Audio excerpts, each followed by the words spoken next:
So when people say, somebody already dominates the area, I don't want to do it, I would say do it if that's where you want to be. Now, could you go to another area and pull the statistics and find that one agent has 2%, one has 5, one has 4, one has 1, 1, 2, 1, and say, gee, I could make a splash in this? Yes, you absolutely could. It's up to you though. Yeah. You had a comment? Yeah. Yeah, it's a question. How do you farm to the elderly? Because To a what? I'm sorry? elderly, Okay. I have the SRES, Yep. and every time I talk to people knocking on doors, the first no I get, I'm going to leave my house to my kids, and that's okay. But then I go, because that's a response to that. But then it's another one who says no. I already have it on the what's the Reagan's law. Oh, okay, so Well, when you're you saying that it would go. it's a loan, basically. and you Okay, pay so it back. what, so objection or condition in that one? It's a condition. It's a condition, so you don't worry about conditions, move on to the next person. Because when it's a condition, I can't change a condition. If I say it's really hot out, you can say all in the world, well, it's not as hot as it was yesterday, and it's still hot. So it's a condition, just move past the condition. I When know, it's an but- objection though, when they say, well, I'm leaving my house to my kids, that's great, what's your kid's name? No. Seriously though, right? What might happen when the kids take it over in trust? They may sell it, right? So that's a way around that thing, right? And, do you know whether your children plan on renting out the house at some point when you move out? Or do you think they may plan it? I don't know. Yeah, most of my clients in this area are people in rest homes. Okay, And they own a house, but they ended up in this home. right, So they need somebody to Mhm. talk to them, right, so no abusive tactics come and get it from them, steal it. right. So those are my clients, but So one thing you may want to do, and this is something that I did for a while, and I helped my mom with this actually, because she's in her 80s and she's in a long-term facility care, is I actually put together a plan where I actually helped people get their home in a trust first. And you help that service. right, So that way, I don't know what California state laws in New York State, they have to be in the trust 5 years. right. If it's in the trust for 5 years, then they can't touch it if mom goes to a nursing home or dad goes to a nursing home, right? So you offer services that build the relationship long-term. Because if you just go to the door when somebody gets checked into XYZ facility, it's too late and it's too much confusion, too much craziness. However, if I have the relationship with you and I'm marketing to 65 plus or whatever it is I'm doing, I may stand to have a better opportunity to do the relationship, especially if I turn to you and say to my children, what's your first name? Carlos. Arnold? Carlos. Carlos. Carlos is handling some of my planning. I want to make sure that Carlos lists the property when we sell. It's about building a relationship. Make sense? But believe it or not, but there are many, many people 40 years old Yeah. that could qualify for these programs. Of course, I'm not saying it has to be 65 plus. I'm using the reference that you right. said about going into a nursing home or a care facility. Anybody could be a recipient of this, correct? Disabilities, anything. Yeah. Your question. I'm curious, what's your take on somebody who's just starting out to do geographical farming? What should they expect from a converter perspective in terms of somebody actually reaching out and saying, hey? I love your question. And here's how I answer that question every single time. And I hope that you don't think I'm blowing off your question. How good are you with scripts? Confidently, And how good are you with rapport? with rapport. Connecting. On a 0 to 10, how well have you mastered scripts? It's okay, just doesn't matter what the number is. 5. Okay, what would make the 5 a 10? Practice. Okay, so if you're a 10, what's her conversion rate gonna look like versus yours? Right, so here's the answer. It's different for everybody in this room. Are you playing all in? Have you mastered your craft? If you're mastering your craft, you're gonna close. If you haven't mastered your craft and you're not plugging into classes, coaching, training, teaching, you're gonna be as good as you can be until you reach a ceiling of what? achievement. Achievement. And when you reach a ceiling of achievement, it's a choice to say, I want to bust through the ceiling of achievement by growing, learning, and training, or I don't want anybody to tell me what I have to do, so you get to stay here. So the answer to that question is, there's no real number that I can give you. It's on an individual basis completely. What I can tell you is this. KWRI has done the study, Keller Williams Realty International has done the study that when you do a 33 touch program, or you do that kind of touch program, you could expect to get the results of 2 transactions for every 1 transaction you've made after 18 months to 2 years. Why do you think that takes that long? Because first of all, if I sold your house, it's going to take time for you to give me the referral, and then the referral to give me a referral. So part of it is baking time in the oven, right? The other part of it is polishing of my scripts and dialogues. So here's how you answer that question. Go farm and track all of your results. Right, I'm curious if there have been any studies that don't mention. Not that I'm aware of. farming. Okay. What I would do though is track your results. How many of you track your business every day? Okay, so it's typical. In the real estate industry, we don't like tracking. Because most of us are high I's or high D's, and we just like to go sell a house. Tracking, why do I have to track, right? Well, tracking is important because tracking gives us insight into what's working, what's not working, what my skill set needs to be. If I talk to 100 people, right, and I make 20 appointments, that's a 20% conversion. Pretty good? Yeah. If you talk to 100 people and you get 40 appointments, is my 20 all that good? It's really not. What if I talk to 200 people and get 8 appointments? Not so good. So it's all about skills, and it's all about your skills, and it's all about your connection. Do you understand connecting people? Can you connect with people well? Or are you very, very fixed in how you show up? Right? Do you believe that energy is a real thing? The energy you give off is important. So what I'm saying by this is track your numbers for 90 days. And where do you think you're falling out of bed? Is it I'm not connecting? Is it I don't know what to say when I get to the door? And let's face it, we know what that feels like, right? How many of you ever been seated at a kitchen table or a dining room table and you're thinking, oh, I wish we could just get this over with because I knew she was going to ask that, or I knew he was going to ask that and I don't know the answer. What happens when you don't know the answer to the question the seller is asking you? Somebody else. And you start mumbling and jumbling, well, what happens to your energy? It starts to go like this, and what do they think? Yeah, right? And call somebody else.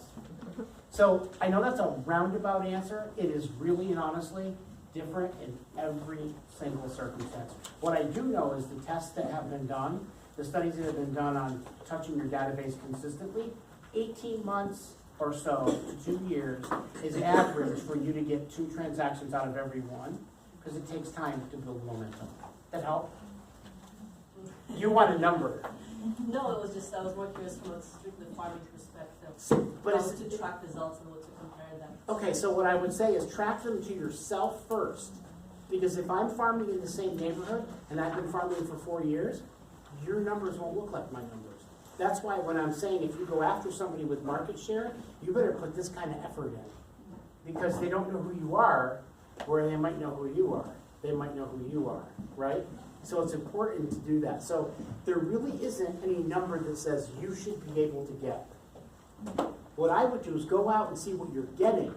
That now becomes your benchmark. That's your floor. And then you have to decide from there, how do I double that? Right?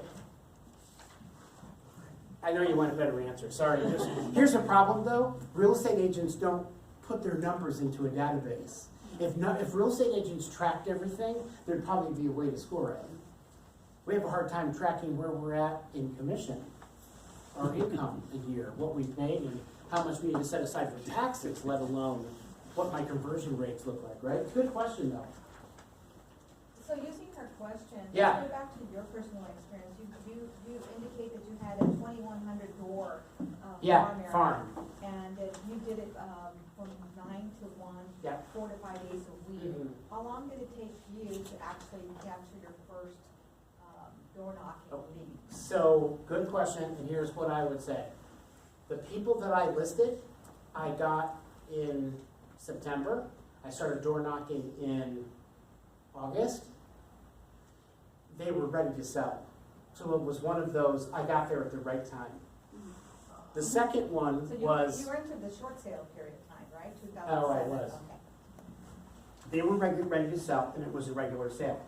And then a couple months, not even 2 weeks later, I got a call off a flyer. And it's interesting what perception does, right? Do you believe perception's reality?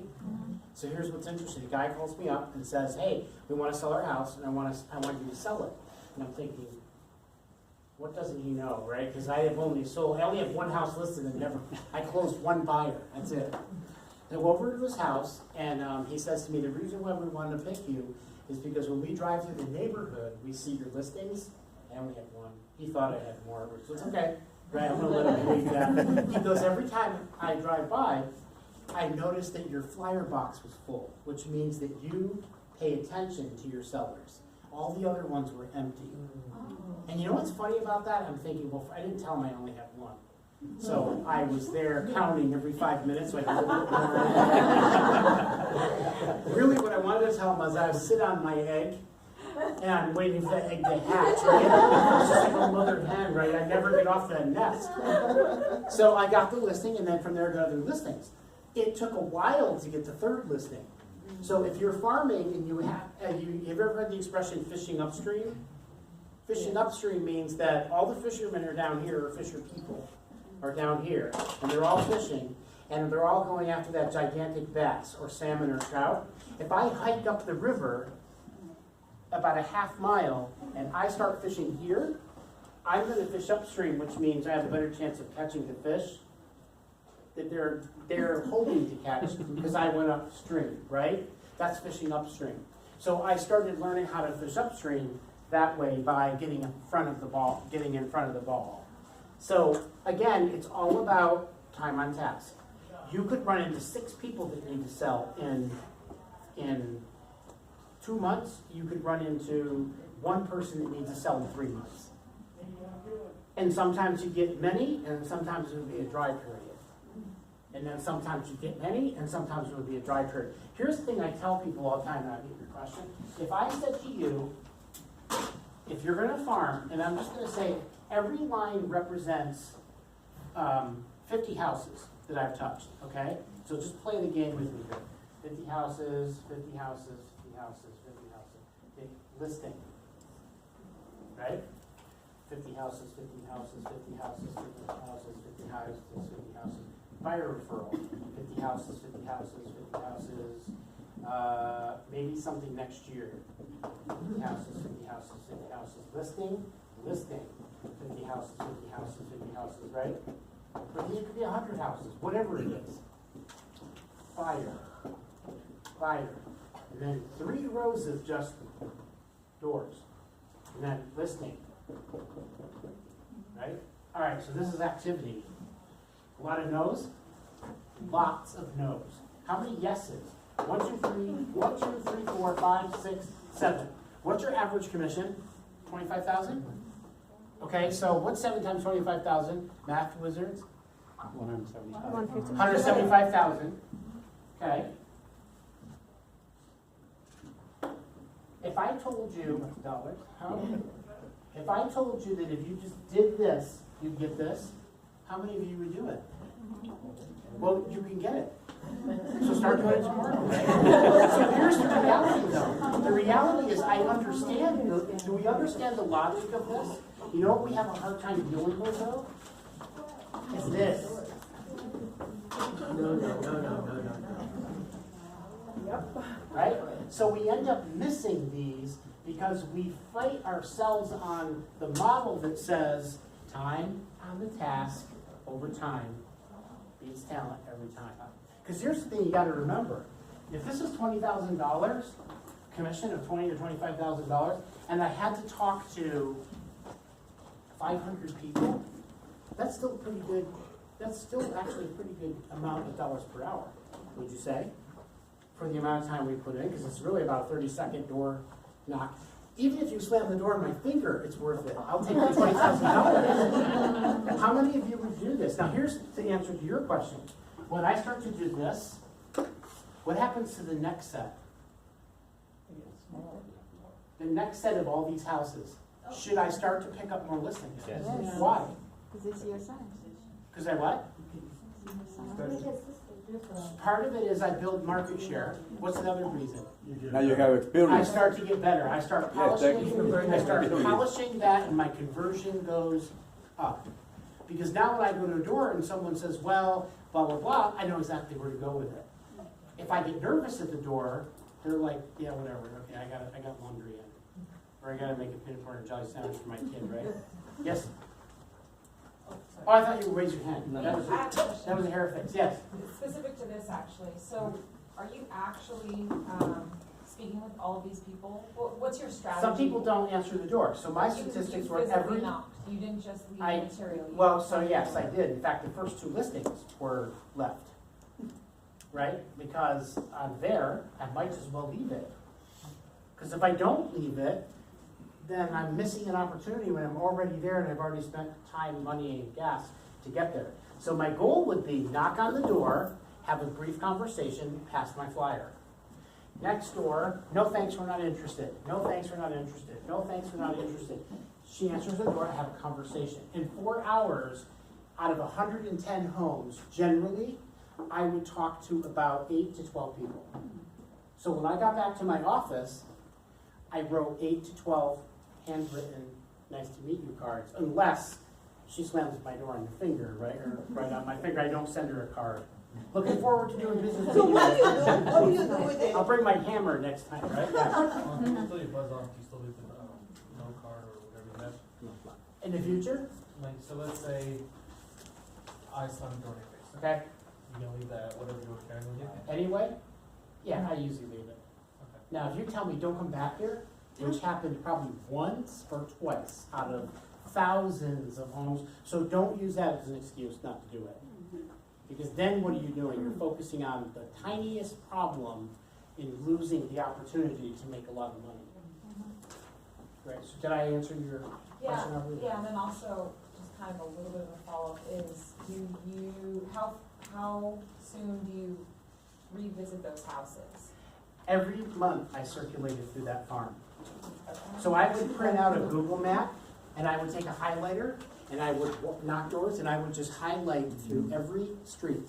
So I knew exactly where I started and exactly where I left off. So tomorrow morning, I go back to Blakesley Court and pick up right with that house, and I keep going. And then when I finalized the farm, I got my new material for the following month, and I'd go back and I'd do the same thing over and over and over again. You want to talk about learning a neighborhood, like the back of your hand? Someone would say, we were looking on X Street, and I'd say Blakesley Court, and they're like, how do you know that? I'm like, this is my farm, right? So there's value to that when you're doing open houses, if you know the neighborhood, the back of your hand. It's skill, it's repetition and skill, yeah. Yes, Oh. So, as a follow-up to this conversation, would you say that it's equally important to just being present, even without establishing a relationship, equally important as establishing the relationship? Like, let's say you have the opportunity to go knock on all those houses, Yeah. and you just talk to 8 people. That is important, the 8 people that you talk to. Right. But also it's important to those where they did not answer to your door. Yeah, so to your here's door, the and value. you see So I that- talk to you, there's eye-to-eye contact. I don't talk to you, you happen to work in San Francisco from 9 to 5. So you get a flyer, and every month you get a flyer. And on the months that I double up and I do 2, like in the spring, you're getting something from me all the time. So she's seeing me via impression. You're seeing me versus contact, eye-to-eye contact. And they're both important because when those first people picked the phone up, they only knew me because of the flyers. The other guy only knew me from a flyer. The next listing was they saw your sign, and I got a call. So that's what starts to happen, right? People start to, it becomes a web network. Yes, sir. Can I pick Oh, your yeah. brain? Oh. No, it's okay, yeah. I just got like your true feeling about this.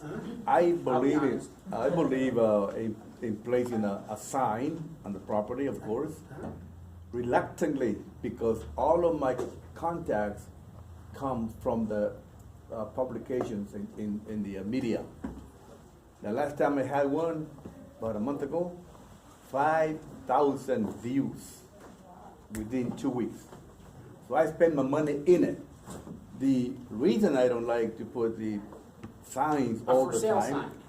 No, it's because the people that see the sign are neighbors most times, and they just come to watch your house and criticize it or learn how you have it arranged. Huh? And so I don't put brochures either. I don't do the flyers. Right. Is that a good thing? So brochures kind of comes and goes. I don't know whether you guys use them now. Most places they don't use them anymore. It's a sign. Here's what I would tell you. That sign is one of the most powerful marketing tools you can have. Because whether somebody comes into the open house and says, hey, I'm the neighbor, and I want to see what Mrs. Jones and Mr. Jones did in their new upgrade or whatever, in their so what? Let them in. Right. What you don't know is if they're going to call you Right. 3 months from now, right? Right. And when you're sleeping and you're doing something else, that sign is exposing your name and your phone number over and over again. But I just put the sign when I have an open house. You mean, you're talking about a for sale sign? Right. I No, would put open that- house. Oh, open house signs. Yes, only Well, put it that's there, okay. I thought open you house. meant listing signs. For sale, I don't put up there. Oh, you better get those up. Did you know that the exposure is really important though? Right. You want that listing sign up on a sale house. Everybody in the neighborhood knows you're selling it. So here's the deal. What's your first name again? Carlos. Carlos. So Carlos, let me give you an example. If 50 homes sell in your neighborhood, okay, and you're the listing agent, and I theoretically, this doesn't happen. Theoretically though, I brought all 50 buyers to your homes. Who does the neighborhood know? Because your sign is up every week of the year. They have no idea who I am, and I brought the buyer to every one of those homes. They know you though, because you're above the radar, I'm below the radar. That's a marketing tool that you want. Okay. Even if it's the nosy neighbor or the nasty neighbor that has a problem. So what? The other people are what you want to focus on. You're not looking for the nasty people. When people slam the door on my finger, I'm not going to spend my time on that. That's the Okay. next. I'm looking for the people that are going to fund my cruise to Europe, right? And that's literally how my mindset was. I would get to the point where all this pain and suffering of rejection, I turned it into my big why. So let's say my big why is a cruise in the Mediterranean for a month, and you're all welcome to come, right? So let's say that's my big why. So what I then do is I start knocking on doors. My big why is on a poster. It's my vacation of the year. This is my big why. I'm just saying this as an example. So I knock on the door, and he says, no, I'm not interested. Thanks. Okay, great. Nice to meet you. Here's my flyer. Next. Right? Oh, and then she slams the door on me. It's like, okay, great. What I say in my head now is, that's okay. They're just not willing to fund my vacation. I need to find somebody that will fund my cruise. So, no, yes. So this guy's like, yeah, we're actually thinking about buying a house. Great, he's considering funding my cruise. So here's the reality though, shouldn't we think this way? You know what we do instead? We drive home and say, I can't do this anymore. I can't do this. The rejection is killing me. I should be focusing on, I got 1, 2, 3, 4, 5 people that are willing to fund my Mediterranean cruise. I'm going to spend all my time on those 5 and find out if they have 5 people that will help me fund next year's cruise. Instead of worrying about all the people that are messing with my mind because I'm spending all my time focused on the negative. It's a mind shift, or what you focus on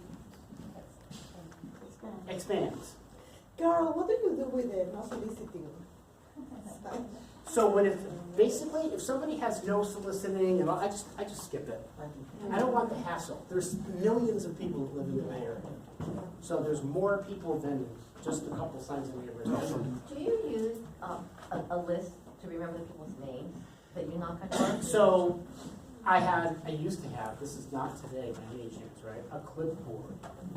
Now there's an app for everything, right? Everything. I'd have a clipboard, and I could say, spoke to Mr. Smith, and we talked about motorboat, right? You have a motorboat park. So it gives me some remembrance, because when I get home after 4 hours, I don't remember you, Mr. Smith, unfortunately. So I have to have something that jogs my memory, so when I write the card, the thank you card, for spending time chatting with me, I can mention the motorboat, and that triggers your thinking of who I am too. Right? Same thing with open house. But when you go back around again and again and again, so do you have that, like, Mr. Smith's info there, so when you knock on that door, you know? Sometimes. After a while, you start to know the neighborhood really well. And there's some people you never talk to, so you could plan, and I wasn't very good at this, plotting on a map who I talked to and who I didn't, so that I could attempt to go at a different time, so that maybe I could meet all the other people that I haven't yet met. So I could at some point say I've met every single person in the neighborhood. Just a quick question to follow up on that, is that, do you, when you walk up to a door and you knock and they show up, you use their name? Hello, Mr. or Mrs. somebody? If I pull the title report before I went, most of the time I never did. Okay. I would just pull the report and I would just have my clipboard and have a flyer. If you read this document, don't ever door knock without something, because otherwise you get stuck at the door and you don't know what to say. This is perfect, right? So I can door knock. Hello. Hi, my name is Carl Batiste. I'm with Keller Williams in Danielville. A lot of my clients are asking what the impact of the short sale market right now has had on my home values. So what I did this month is I printed, we don't use that now, right? And so I printed off something that would address a little bit about how this is impacting our market. Have you considered making a move? Well, yes, I have. So you see what happens is I use this as a discussion piece. So now I'm not stuck with what, and she says, what do you want? And I'm like, Talk to you. My baby's crying, what do you need? yeah. Talk to you. It just gives you a shoe-in. Have something all the time. Here's the other thing, and I'm sorry if I'm offending anybody. Don't stick the business card in the door. Here's why. This is what I do when I go home and I find a business card. I look at it, I might throw it away, I might throw it in the drawer, and then when I clean the junk drawer out 6 months from now, it goes in the trash. I don't know anything about who you are, what you represent, and what you were there for. With a flyer, though, if it's valuable information, I'll save it. And if you put your picture on it and your telephone number on it, and it's really good information, like some of the ideas I put in here you could use. One of them was all the different ways to hold title in the state of California. And I always link it back to past clients, whether you have any or not. I don't know how many people are new in here. So I would say a lot of my clients are asking, when we close escrow, how should we hold property and title? So when you say a lot of my clients, what do they think? Business, right? And all the open houses I've been in, it seems like a lot of people are asking how to hold title in the state of California. So I produce a document that will help you make that answer or whatever. Yeah. What other messaging have you found to be more successful? Like the Title I is a great example. But So what I else? did a cause marketing campaign in my farm where I did Olympics, Children's Olympics. So we did a Olympic with Children's Hospital. I tied that to Children's Hospital of Oakland. So I have from preschool all the way up to 6th grade. Very good. And I had a major event every year in May. And I had a podium, one of the dads built a podium with all the Olympic rings on it. I bought medals, really nice medals that said Epic Properties Group, which was my team. And then they were heavy, they were nice medals. And every kid won the Giovanni Award. Giovanni was our mascot. And he was a leukemia victim at 5 years old. So he was our guy, right? And so when we had the Olympics, people would come, and it was great because the school would let me borrow the big megaphone. So all the parents, I'd say, okay, everybody sit down on the grass. I didn't do a comp update. That's not the time and place for a charity event. You don't even talk about real estate. However, they know who you are because they had to register on my website to participate. And then you kept all the emails. Never, right, and never talked about real estate. It was all about Children's Hospital. And then I would talk to the kids and say, hey kids, you're gonna run today, or you're gonna potato sack race, or baseball throw, or something on behalf of a kid that can't do that today. And the parents loved it because it was like somebody else is lecturing my kids, right? They loved that because it was a great message to the kids. Every year that thing grew and grew and grew. And I had parents finally that would say, can I volunteer? Because I was a Children's Hospital kid. Or my daughter was in Children's Hospital. So it got to the point where my team would show up in shirts and we just visited with people. One lady gave me a phenomenal idea if you're gonna use this idea. Go to the area high school, because these high school kids have to do leadership hours. So she gave me the number. I had a morning crew, an afternoon crew, and a midday crew, and then an afternoon crew. We didn't touch anything. They set up, they took down, they measured they did the races, they timed it, they measured the baseball throw. We didn't have to do anything at all. We just visited and went home. And that was our event, one of our events.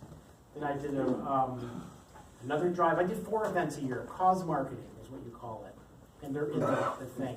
Does that help? Thank you, sir. I have another meeting. Okay. Good information, excellent. Oh, thank you. Thank you. Appreciate it. Good luck, Carlos. Go knock them out. Go get them. Yes. Going back to door knocking, would you go back to Mrs. Jones, who said I'm not interested 4 weeks ago? Would you do a knock again on the same house? If she says I'm not interested, I won't knock. You will not. I'll just leave it. Okay. Here's the truth of the matter. You'll say, how do you track all this? Most people don't do that. I have a handful of people out of 21 homes, 100 homes, probably 4 that I knew real well where they were. In fact, I would even walk off the sidewalk, back on the sidewalk. Seriously, you won't have a lot of that. It's not like people think it is. It's not like going into the wild. It really isn't, you know. And if you're respectful and you knock on the door and you stand back, they can see who you are, right? Don't dress in a tuxedo. Look comfortable, look professional though, right? And then when they enter the door, don't stand right here in their bubble, right? Give them some space. Do you touch them though? What's that? Do you touch them afterwards with a brochure or? People that answer, No, they don't. they don't answer. I drop it every month, Okay. every single month, unless they tell me specifically not to leave anything. Yes, sir. You touched a second ago on clothing. I really like stuff when it comes to style and fashion or anything like that, and I love to just wear jeans every day and a jacket. And So is jeans, that something that- shoes, jacket, Okay. right? A little pocket square or something makes you look professional, but casual. You don't have to go out in a suit and tie. Don't go out in flip-flops and a t-shirt, because that doesn't look professional enough, in my opinion. Now, if you're on Maui, do what they do on Maui, right? Carry a surfboard too if you want. However, this is like very typical of today's representative of business casual today. That's all. Yeah. So about the flyers, I sometimes see a lot of these flyers, I don't know where's the best place to put them. If they're not home, it's like under the mat. Or I put them under the mat. I don't like rolling it up. yeah, and sticking sometimes it. we see it's like it's been there for so long. Do they ever? That's because some pick it people up, go in the or- garage and they don't use their front door. Yeah. So is it- eventually, when you see that, or do efficient. something else with it, Oh. right? Leave it by the garage or something. Yeah. Have you ever left stuff on the windshield in the car? No. No. And don't do the mailbox. Federal offense. Can't touch a mailbox. That's federal property, right? You don't want to be in jail. The ring, unless you. Jail? Yeah. Unless you can network. Yeah. If you're mailing, yes. Just don't go placing things in the can. Even it's impossible to. When I was a team leader at Burlingame, I had an agent come in, Just sweating. Yeah. He was like, I think I'm going to jail. I said, what happened? He goes, I was just farming, and this police officer stopped me, the mailman stopped me and said, if you touch that, another mailbox, I'm going to have the police chase you down. He was scared to death. Anyway, don't do, yes, sir. I have a little bit. You guys are fun. You're not even letting me stay on. You know what the funny part about this is? We're talking about all the stuff that's in the slides. You're just kind of taking me there, right? A different question. Yeah. If you're starting out in your real estate business, Yeah. and you've done buyer's transactions, any tips on how to transition or use that success to get into farming? To and listing. stuff, to listing and stuff like that? So when you talk and about farming? past clients, you don't have to say they were buyers. We closed 12 transactions in the last 4 weeks if they were all buyers, or the last 4 months, right? You don't have to say, well, I don't work with sellers, right? However, I'm looking to get into selling. I was asking more just, that's part of the script, telling So that them would that be you the have the script. success. Yeah, success, but any other tips for people who have had buyer transaction and now they want to get into How did you like get your buyer transactions? through open houses, let's say? Okay, so open house is great, start farming. If you haven't farmed, that's really more directive to listing. Because most of sellers that want to buy have to sell, right? So usually you may potentially pick up 2 transactions in that situation. Does that make sense? So mold your activity to listing, what's listing friendly. What are some other listing friendly things other than farming? Open houses you can, Yeah. although that's really more staged to get a buyer, right? So shift your activity towards listings, and that would be get to the owner, the actual And owner. then is it helpful then wherever you had the buyers, wherever you had the buyer in the area, to then go do the farming in that area? If you had, You can. So here's something that we would do. How many of you ever heard of Mojo Sells? So Mojo is a online platform. What's that? Diner? Yeah, it's a dialer. So you can even go in and draw a map. So if you sold 3600 Cactus Drive, you can go put that in and you can draw a map, and it'll upload every 400, 200 homes in the area, and then you can start dialing. Right? Hey, Mrs. Rosé? Mrs. Rosé, we just sold a home in your neighborhood on Cactus Drive. And I'm calling today to see if you might know somebody else that might be interested in buying or selling your neighborhood. So, yeah, circle prospect around other listings, or even homes you sold. And it's Yeah, Mojo? what's that? Mojo, M-O-J-O, sells. Yeah, and then I'll come over here, yes. Yes. Have you personally found, with knowing the stats on what's more successful, circle prospecting, like doing the door knock 3 times or calling versus farming? Like, what, if somebody can have a choice of being? So, that's exactly correct. Have your hand in as many buckets as possible. I understand. So, you full-time? Okay, so you have 40 plus hours a week. It's simple, right? If it's not on your calendar, it doesn't exist. So if you're not calendaring, think about how many calls you can make in 2 hours, completely undistracted.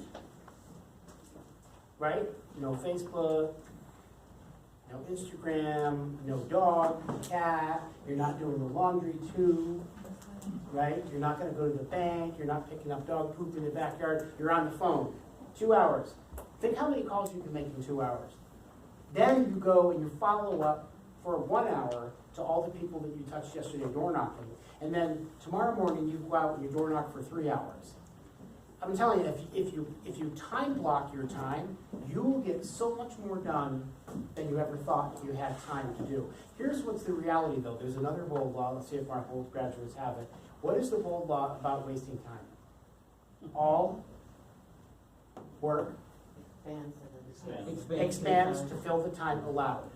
So if I don't put anything on like my daughter, if I say you need to clean your room today, 8 o'clock at night, 9 o'clock at night, right? We're not there.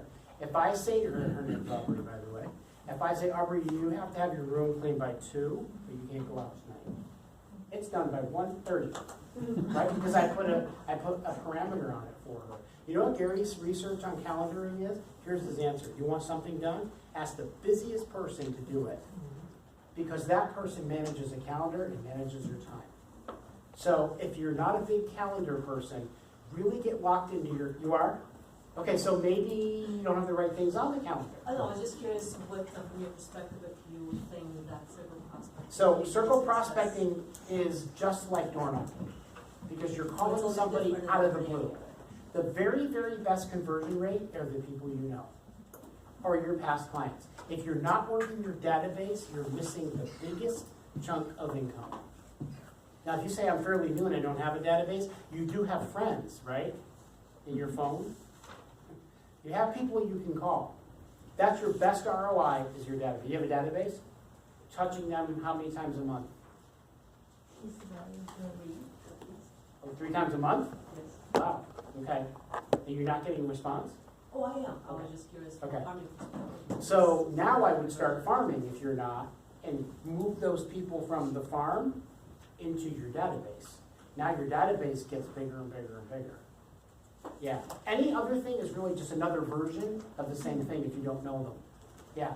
You need a permit, plan bill permit to hand something. Some cities require, some don't. Some places HOA says you can't go here. So you just need to know kind of what that is. There are some cities that say you have to have a permit and they never enforce it. So, Yeah. I develop open houses, and I have people all over the Bay Area. Okay. How do I? Put them in your database and Right. farm to that database that is virtual. So you have Only the 350 people in an online database. They get newsletters through links. They get a video of you through links. You make telephone calls, and you can put them on a mailer. So you can have 400, 500 people all over the Bay Area. That's your farm, right? That becomes your database as a farm. The question is, how often are you touching them? Because that makes the difference between one of your clients that lives in Fremont that calls me instead of you. Because if I'm in that neighborhood and I'm on task over time, they might choose to list with me. So you have to make sure that you stay in touch with those people. Make sense? It's a virtual farm. And today it's even more than that than ever. Because everybody's virtual today, right? I met a lady in Austin at Keller Williams International. She was, "You're Carl, right?" And I said, "Yeah." She was, "We're friends on Facebook." I've never met you, however, we're friends on Facebook. Isn't that reality for a lot of people today? We're Instagram friends. Oh, okay. Never spoken to you in my life, right? And yet I'm a friend of yours on Instagram. What do you use for staying in touch with people electronically, with trade campaigns? Email. Just email? Yep. No particular system? 4 times a year on the phone, right? That is the database too. So make sure you upload your database and divide it into quarters so that 4 times a year you're talking to everybody. All the rest of the stuff is gravy layering. That touch though is really critical. Yes? I have a question. Going back to what you said earlier about cold calling and farming, door knocking. If you call that neighborhood, and then how long would you say that you will visit and door knocking on that neighborhood? I just keep doing it.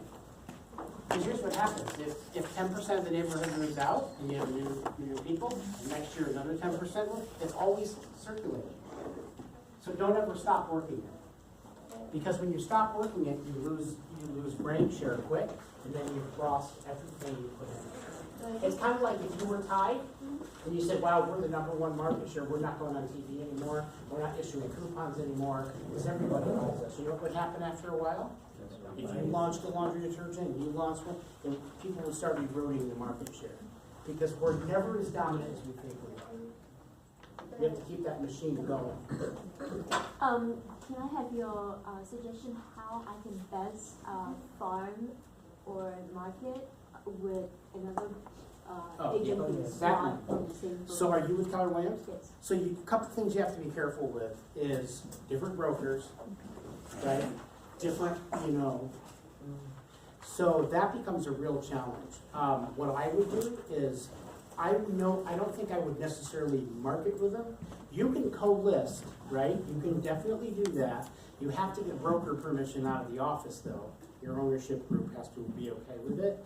I would rather list it and do a referral fee than do everything co. Because then it's under one license, under one E&O, and one broker. It gets riskier when you have a problem. Okay. Who gets sued if you have to get sued? Okay. You or the other person, right? So then, yeah, right. So in a marketing material, so what happens? Just one person be on it, or? Yep. Okay. That's how I would do it if I were And going to then list the with agreement you. is sharing. Yep, and then I would say, "I'll take this one and I'll pay you a referral fee. Next one, if you take, you pay me a referral." Okay, got it. I feel like that's safer. Now, some people do whatever they want to do. For me, I feel much safer in that environment. Okay. Do you have another piece of that question? Yes, it's because if you call calling them today and then visit the same neighborhoods and the things they do. Well, I wouldn't do the next day. 2,100 homes, it's gonna take you a while to get all the way back. Oh, okay, I see. If you just farm 12 homes, every day you'll be at your front door. You can bring coffee and a cart and everything, right? Gotcha. How do you figure out what to do each month? So one time a Great newsletter, question. one time a postcard. Plan your newsletters well in advance. So what I would do is I'd have 12 newsletters in October, November. I had the first 6 months of the year essentially done topic-wise, other than comps. Because the comps I can drop in easily and then print. Because here's what happens if you don't do it. March comes, oh, I'm behind. What am I going to use? I don't have anything. I'll just skip it. So I'll wait, right? Or right? So be planned, right? So that it's not an emergency, because the brain on purpose is much more effective than the brain on panic. So don't put yourself in panic mode. Have your farm well planned out, so that all that's done way ahead of time, yeah. How do you choose your farm? Is it like where you Good, live another great or? question. I just, they're not even gonna go past slide 9, okay? So how you pick your farm? You pick your farm a couple ways. Where do you wanna work? Is it your neighborhood? Some people like, I worked my neighborhood for a long time until I expanded it. Do you not wanna work your neighborhood and you wanna work higher or lower end or higher end?